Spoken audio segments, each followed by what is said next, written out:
Okay, so let's get started. To answer some questions, the most important question is, how do I get my stuff critiqued by you, Istebrak? So all you gotta do is go to istebrak.com and click on the subreddit icon right here, or go to the community tab right here. This will take you to our Discord server. There's a general critique text channel on the left. You guys can submit your art and get critiqued. The critiquers there are really passionate, really skilled, and they're just wonderful. Or click on the subreddit icon right here. It'll take you to the subreddit. Let's jump right into the critique. So my issue with this one is that it is really, really washed out. Maybe you're going for a pale look. Maybe you're going for something like that. But let's address some major concerns. The first one is the composition. You have a tile canvas, meaning it's almost a perfect square. That's a problem because that causes all kinds of trouble for you later. You are not sure what to center. It's very boring composition. Nothing really feels like a proper portrait. The crop is all off. So this spot right here, it's kind of not exactly in the center. It's a little bit off because we have a hat we want to show off. And I'm going to just try to lasso some of this. I'm going to lighten the background a little bit. Oopsie, that's the opposite of lighten. And I'm going to darken the character just a touch so that we have a little bit more contrast going on and opportunities to create more mid-tone variety. So the more mid-tones you have, the more data you have. Look at all the white and all the black. So white and black are color killers. Write that back to me. Meaning that they don't have any content in them. They eat up whatever is there. Pure white equivalent in color is actually a combustion color. This isn't a color that happens in this world, unless it's associated with a flame or something that's glowing or some kind of luminescent object where there's a lot of energy and heat involved. So these kinds of colors, clothes don't come in colors like this, unless it's like extremely dyed or some other material that's chemical material that can saturate colors so well. At that point, you just have to talk to a dyeologist or whatever they're called, mixologist, I don't know what they're called, that deal with color and synthetic fibers and textiles and whatnot. But as far as I know, I don't have any blues, and I've never owned a blue that was this vibrant. Maybe like here, maybe here, maybe here. These darker navies, definitely. These are realistic colors. We go over to their equivalent, and it's just a gray. So all life on Earth is just a bunch of gray at the end of the day. The stuff that's pure black denies light. The stuff that's fully bright has a lot of light, not just light that it borrowed from something else shining on it. It is a light. So when something is pure white, it is a light. And so when you're using that much white in your image, you're canceling out a lot of the skin tone data, meaning that you don't actually have as many values to climb up from. So before, the way it looked was that you just had very, very little midtones, lots and lots of really, really bright highlighter level value usage. So the next thing I'm going to do is just figure out the face, what's happening with the face. So it feels like it's all over the place. I'm going to try to get the eyes to look a little bit more alive and a touch more of that dark spot around the whole eye, especially this eye since it's blanketed under that hair. Next thing is going to be that cast shadow. So I'm picking the darkest value, I'm putting my layer on darken, and I'm radially dropping into that cast shadow. Just borrowing pure white and letting the waterline catch most of the light. Being careful not to allow any outlining or anything like that. Lines disguised as what?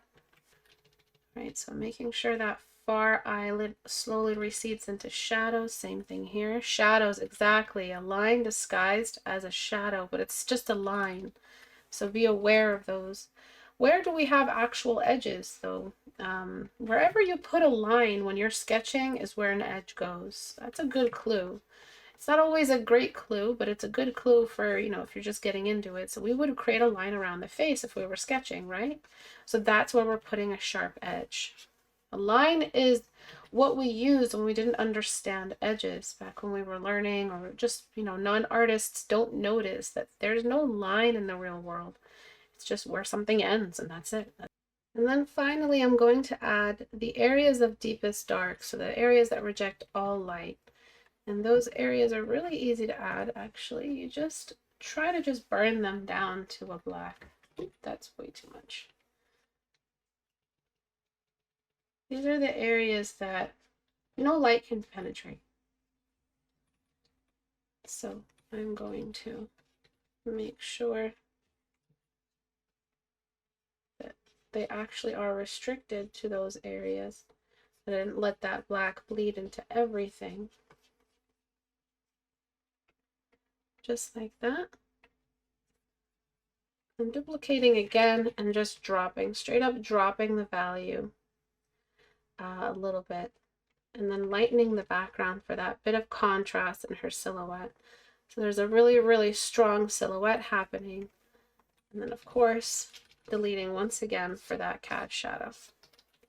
And you can make that cat shadow way, way sharper. You don't have to have a very kind of delicate cast shadow. You have the option of really making it sharp, just like that, and it'll still look fabulous. You just have to make sure you do the exact things I did, which is the bounce light on the hat. The background here is bouncing on the hat behind the head. So if you lock the layer, grab that background value, and let it sneak up into the hat, it just adds this extra depth of atmosphere that makes it feel like we really are looking at an object in space. I'm going to blend out this area and try to bring in a cheekbone or something. This area feels a little bit hollow, so I'm going to bring in the shadow of a cheekbone, just a touch. Really, really, really light press on my brush. I'm just letting the cheekbone kind of just sneak in. See that? It's just a touch. It feels like it's what we should be seeing because the light is coming from a top angle. And if you don't like that cheekbone, you can just soften it up as much as you want. And then you could, if you wanted to, add a gradient for the background. Slight gradient just to show the light is coming from that one side. And a little bit more light coming from the top half, just to create that bit of silhouette. The hat should be getting some light along its rim. It should be doing something like this, just a little something. The hat isn't perfectly flat, right? It's not surgically flat or anything like that. Okay. And just no, that's too much. Okay, and I'm going to stop it here. Let's take a look at the before and after. So a lot of core shadow stuff, finding a lot of lines that are acting like shadows, but they're not. Really, really washed out values. And of course, there's that canvas size. Before, after. I like to align them perfectly so you can see the difference. Before, after. So you actually have ambient occlusion now. You actually have a light source that's comprehensible, meaning that if the light is coming from this direction and bouncing away, it couldn't just come around and just illuminate the dark half. So you're respecting the core shadow of every single one of these sides. You added a core shadow on everything. If you don't think about light like this, you have to stop and do some form study, because skill, again, isn't something we can just call on and we just have it. It's something that just happens naturally as we learn more and practice more and get critiques and understand what's right or wrong. Something miraculous happens in our brain and our brain just knows better for some reason. We don't deliberately try to make our brain know better. It just knows better after we showed it, hey, this is a better option, do this more. It's so cool. The brain is so cool, but you have to trust your brain that it'll do what it's supposed to do, and it's good at what it does. So you're working, like I said in my video, in partnership with your brain. So do the form study, even if you think it's not going to click, even if you think you're not going to get it. Do lots and lots of spheres, cylinders, and light, so that you can see these cylinders in natural life out of your photo reference pieces when they are present. Before, after, maybe your reference didn't really look like this. Maybe your reference looked very different. If it was my painting, I'd do a little bit more of a level thing. You guys have seen my paintings and kind of just mess around with the white of the background. Really try to make her silhouette pop out. Those are my favorite types of light effects, but of course there's your options as well. But before, it felt really, really washed out because we were seeing not, so we still have the same highlight on the cheeks. Do you guys see that? It's practically the same highlight. What happens is that we limited that highlight. We added actually a lot more. Look at the picker. Look at the picker. It's dropping and it's entering these high varieties. We're hitting now nearly every sliver of the color picker. We hit them all. We used all these values. In yours, you're actually not using a lot of values. Look at your color picker. It's barely moving, and I'm moving as much as I did before. Do you see that? Barely moving. It hovered in this area. It's also hovering in this almost similar area where it should be entering the beard shadow. The beard shadow is the main core shadow of the head.